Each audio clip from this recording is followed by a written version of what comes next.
नमस्कार दोस्तों, आपका एक बार फिर से स्वागत है हमारे YouTube चैनल पे। दोस्तों, अगर आप कुछ नया सीखना चाहते हैं तो आप हमारे चैनल को सब्सक्राइब कर लें, साथ में बेल बटन को प्रेस कर दें, जिससे हमारे आने वाले सभी वीडियो का नोटिफिकेशन आपको समय पे मिल जाए।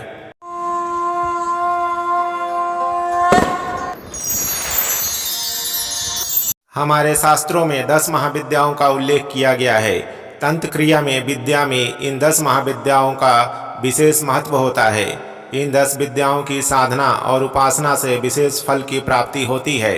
ये महाविद्याओं को दशावतार माना गया है। 10 महाविद्याएं माँ दुर्गा के ही रूप हैं, जिससे सिद्धि देने वाली मानी जाती हैं। माँ दुर्गा के इन 10 महाविद्याओं की साधना करने वाला व्यक्ति सभी भौतिक सुखों को प्राप्त कर बंधन से भी मुक्त हो जाता है। माँ को प्रसन्न करने के लिए तांत्रिक साधकों द्वारा यह पूजा की जाती है। ये 10 महाविद्याएं इस प्रकार है। पहला है माँ काली का। सभी 10 महाविद्याओं में माँ काली को प्रथम रूप माना जाता है।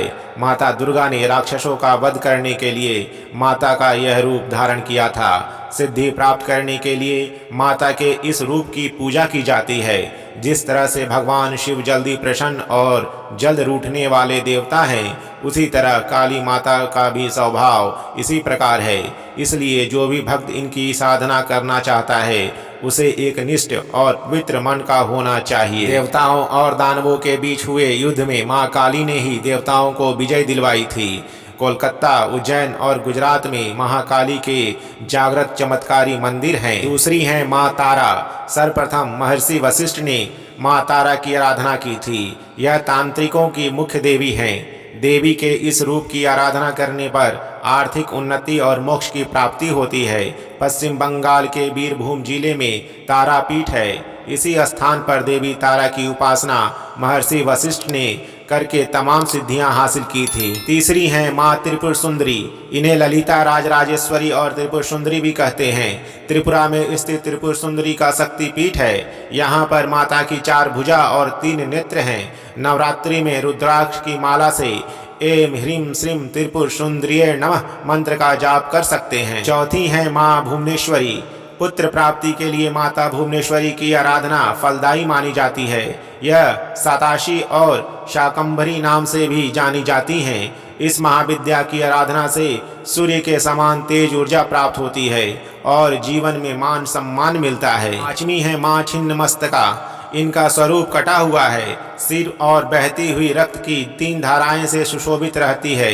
इस महाविद्या की उपासना शांत मन से करने पर, शांत स्वरूप और उग्र रूप में उपासना करने पर देवी के उग्र रूप के दर्शन होते हैं। छिन्नमस्तिके का यह मंदिर झारखंड की राजधानी रांची में स्थित है।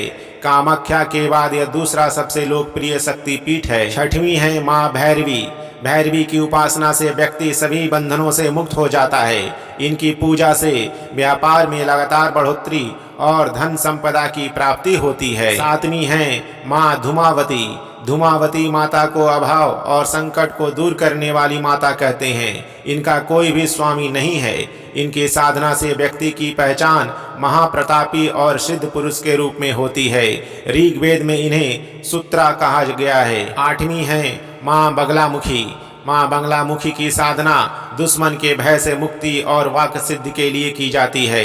जो साधक नवरात्रि में इनकी साधना करता है, वह हर क्षेत्र में सफलता प्राप्त करता है। महाभारत के युद्ध में कृष्ण और अर्जुन ने कौरवों पर विजय हासिल करने के लिए माता बगलामुखी की पूजा अर्चना की थी। भारत में माँ बगलामुखी के 3 प्रमुख ऐतिहासिक मंदिर माने गए हैं। 9वां है माँ मातंगी। जो भक्त अपने गृहस्थ जीवन को सुखमय और सफल बनाना चाहते हैं, उन्हें माँ मातंगी की आराधना करना चाहिए। मतंग भगवान शिव का ही भी एक नाम है। जो भक्त मातंगी महाविद्या की सिद्धि प्राप्त करता है, वह अपने खेल, कला और संगीत के कौशल से दुनिया को अपने वश में कर लेता है। और 10वीं है माँ कमला। माँ कमला की साधना समृद्धि, धन, नारी, पुत्र की प्राप्ति के लिए की जाती है। इनकी साधना से व्यक्ति धनवान और विद्यमान हो जाता है। जय